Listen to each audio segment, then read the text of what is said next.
देखो शालिनी, मैंने साड़ी की फॉल लगा दी है और मैंने इस सूट की अच्छे से तुरपाई भी कर दी है। तुम दोनों का बहुत बहुत शुक्रिया। तुम दोनों की वजह से मेरा दर्जी का काम कितनी जल्दी हो जाता है, वरना अकेले ये सब कर पाना मेरे लिए बहुत मुश्किल था। बातें बाद में कर लेना, ये लो जल्दी से नींबू पानी पी लो। बाजार में तो नींबू के भाव चांदी के भाव जितने चल रहे हैं, तो तुमने ये नींबू पानी कैसे बनाया? वो पड़ोस वाली काकी है ना, उनकी नौकरानी आज नहीं आई थी, तो मैंने उनके घर के थोड़े बहुत काम कर दिए थे, इसलिए उन्होंने पैसों के बदले मुझे ये नींबू दे दिए। ये भगवान भी कैसे कैसे दिन दिखाता है। हम गरीबों को गर्मी के मौसम में नींबू पानी पीने के लिए भी हमें कितनी मेहनत करनी पड़ती है। अदिति की बात सुन बाकी बहुएं उदास हो जाती हैं। शालिनी इन सभी बहू में से सबसे बड़ी बहू थी जो दर्जी का काम करती थी। वहीं बाकी घर संभालने के साथ साथ शालिनी के दर्जी के काम में मदद भी किया करती थी। इन पांचों के पति सड़कों पर झाड़ू और मजदूरी करने का काम करते थे, जिससे ये मुश्किल से 2 वक्त की रोटी ही खा पाते थे। अरे वाह शीला, तुमने तो अपने घर का हुलिया ही बदल दिया। कितना सुंदर लग रहा है तुम्हारा घर। वो तो अच्छा लगेगा ही ना, पूरे 1 लाख रुपए जो लगाए हैं घर के रेनोवेशन और पेंट में। वैसे मेरे ख्याल से तुम पांचों को भी अपनी ये बाबा आदम के जमाने की गुफा को रेनोवेट करवाना चाहिए। न जाने इतनी गर्मी में तुम लोग इस गुफा जैसे घर में कैसे रहते हो। खिड़की दरवाजे तो ऐसे हैं कि अगर किसी का हाथ लग गया तो वहीं टूटकर गिर जाएंगे। पांचों बहू की घर की बेइज्जती करके घमंड दिखाते हुए शीला अपने घर के अंदर चली जाती है। अपने घर की इतनी बेइज्जती होता देख पांचों बहुओं को ही काफी दुख होता है। अरे बाप रे बाप, ऐसा लग रहा है कि धरती लोक पर नहीं बल्कि सूर्य ग्रह पर पहुंच गया हूँ। कितनी गर्मी है। इतनी गर्मी में गुफा में सोओगे तो गर्मी नहीं तो क्या ठंड लगेगी? क्या गुफा? और नहीं तो क्या, ये गुफा क्या आप लोगों को घर दिखाई देती है? शादी को इतना समय हो गया है लेकिन हम एक ढंग के किराए के मकान में भी नहीं रह सके। कभी कभी तो लगता है इस गुफा जैसे घर को छोड़कर जंगलों में चले जाऊं और वहीं रहूं। याशिका की बातें सुन सभी लोगों को इस बात का एहसास तो होता है, लेकिन अपनी गरीबी और लाचारी देखते हुए वो कुछ नहीं कहते और ऐसी गरीबी में उनके दिन बीतने लगते हैं।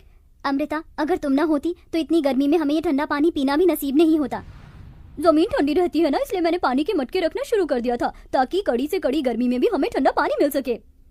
कल रात थोड़ी बहुत चैन की नींद नसीब हुई थी।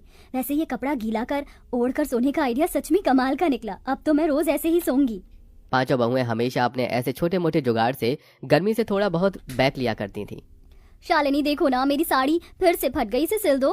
कितनी बार एक ही साड़ी को बार बार सिलकर पहनेंगे? जब से शादी हुई है तब से लेकर आज तक एक भी साड़ी नहीं पहनी है। वही 2-3 साड़ियों को सिल कर ही पहन रहे हैं। अदिति इतना बोल ही रही होती है कि तभी उन्हें बाहर से साड़ी वाले की आवाज आती है, जिसे सुन पांचों बहुएं जैसे ही बाहर आती हैं। अरे भाई साहब, ये नीली वाली साड़ी दिखाइए। अरे बहन जी, आप लोग वहाँ क्यों खड़ी हैं? देखिए मेरे पास एक से बढ़कर एक साड़ियाँ हैं, बनारसी, सूती, लखनवी, जरी वाली। बताइए कौन सी साड़ी दिखाऊं? अरे भाई साहब जी, आप किन से साड़ी लेने के लिए पूछ रहे हैं जो एक ही फटी हुई साड़ी को सिल कर पहनती हैं? इनकी एक सूती की साड़ी लेने की तो औकात नहीं है। ये क्या ही महंगी साड़ियाँ लेंगे। अपनी पड़ोसन मोना और अलीशा को अपनी इतनी बेइज्जती करता देख पांचों बहू की आंखों में आंसू आ जाते हैं और वो सीधा घर के अंदर चली जाती हैं। पांचों बहुएं इस गर्मी और गरीबी से परेशान हो चुकी थीं। पांचों बहुएं आंगन में बैठ एक दिन झाड़ू बर्तन कपड़े कर रही होती हैं कि तभी अचानक जोरों से हवाएं चलनी शुरू हो जाती हैं। लगता है बहुत जोरों से तूफान आने वाला है। चलो जल्दी घर के अंदर चलते हैं। पांचों बहुएं जैसे ही घर के अंदर जाने लगती हैं कि तभी तेज आंधी की वजह से उनके घर की छत उड़ जाती है और साथ ही साथ उनके घर की दीवारें भी टूटकर बिखर जाती हैं। हे भगवान, ये तूफान गांव में नहीं बल्कि हमारी जिंदगी में आया। अब हम लोग कहाँ रहेंगे? अपने घर के टूट जाने की वजह से पांचों बहुएं बहुत रोती हैं। शाम होते ही इन सब के पति घर आते हैं और ये सब नज़ारा देख उन्हें भी काफी दुख होता है, जिसके बाद अब वो सभी सिर छुपाने के लिए जंगल की तरफ बढ़ते हैं और एक बड़े से पेड़ के नीचे बैठकर अपनी रात वहीं गुजार लेते हैं।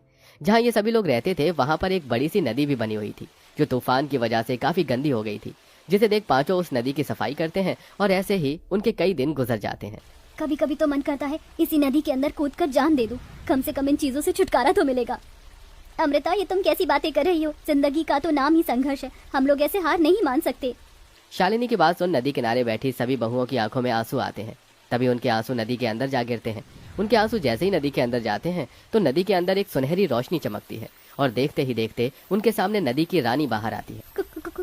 कौन हो तुम?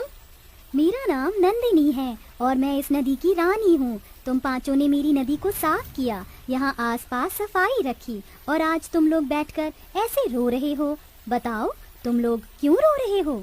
उस रानी की बात सुन सारी बहुएं उसे सारी बात बताती हैं, जिसे सुन वो रानी पांचों बहू को अपने साथ नदी के अंदर ले जाती है। उस नदी के अंदर की जमीन, मछली घर सब कुछ घास का बना हुआ था। ये सब देख पांचों बहुएं बहुत हैरान होती हैं। ये सब हकीकत है या कोई सपना? ये सपना नहीं, हकीकत है। ये घास जादुई घास है जिसकी मदद से तुम लोग कुछ भी बना सकते हो और वो चीज बिल्कुल असली चीज की तरह ही काम करेगी। तुम लोग चाहो तो यहाँ से ढेर सारी जादुई घास ले जा सकते हो।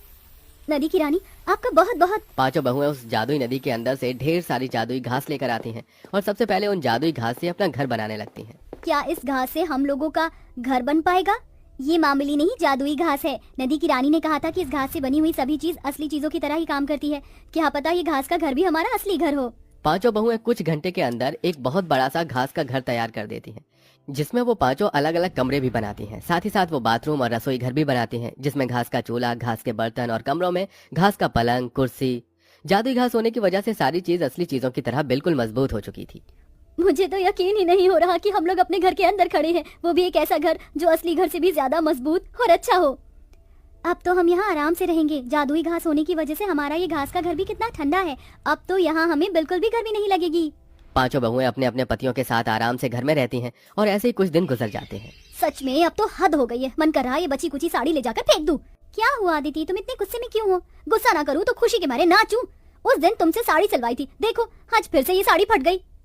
अदिति की बात सुन शालिनी के मन में एक ख्याल आता है, जिसके बाद शालिनी दोबारा उस जादुई नदी के अंदर जाती है और वहां से ढेर सारी जादुई घास लेकर आती है और अपनी सिलाई मशीन पर बैठकर कुछ घंटे के अंदर ही घास की बनी हुई 5 साड़ियां तैयार कर देती है। साड़ियों के बॉर्डर पर वो तरह तरह के फूल भी लगाती है, जिसके बाद अब जैसे ही पांचों बहुएं उस घास की साड़ियों को पहनती हैं, इस घास की साड़ी को पहनकर तो ऐसा लग रहा है कि मानो जैसे मैंने रुई की साड़ी पहन रखी हो। अब इन घास की साड़ियों में हमें बिल्कुल भी गर्मी नहीं लगेगी और हम आराम से रहेंगे। पांचों बहुएं उस घास की साड़ियों को पहनकर काफी खुश होती हैं। जिस तूफान से इन पांचों का घर टूटा था, उस तूफान में गांव में और भी कई लोग थे जो बेघर हो गए थे। ये सब देख पांचों बहुएं उन लोगों के लिए जादुई घास से घर बनाती हैं। अरे आप लोग तो हमारे लिए देवी हो। जो चीज सरकार और अमीर लोग न कर सके वो आपने कर दिया। आपका एहसान हम कैसे चुकाएंगे। जादुई घास के घर बनाने के साथ साथ पांचों बहुएं गरीब औरतों के लिए घास की साड़ियां भी बनाती हैं, जिन्हें वो काफी सस्ते दामों में बेचती हैं। बरसों से सपना था कि सूती की साड़ी लूंगी, लेकिन हमेशा पैसों की कमी की वजह से ना ले सकी। लेकिन आज आपकी वजह से मैं रुई जैसी मुलायम साड़ी पहन सकूंगी। आपका बहुत बहुत शुक्रिया। जरूरतमंदों की मदद कर पांचों बहू काफी खुश थीं। वो घास की साड़ी बेचकर थोड़े बहुत पैसे भी कमा लिए थे, जिनको अब वो बुटीक में लगाती हैं और बुटीक खोलती हैं। घास की तरह तरह की ड्रेस बनाकर बेचती हैं और अब उन सब के पति अपना खुद का काम शुरू कर देते हैं, जिससे अब धीरे धीरे उनकी जिंदगी सही राह पर आने लगती है।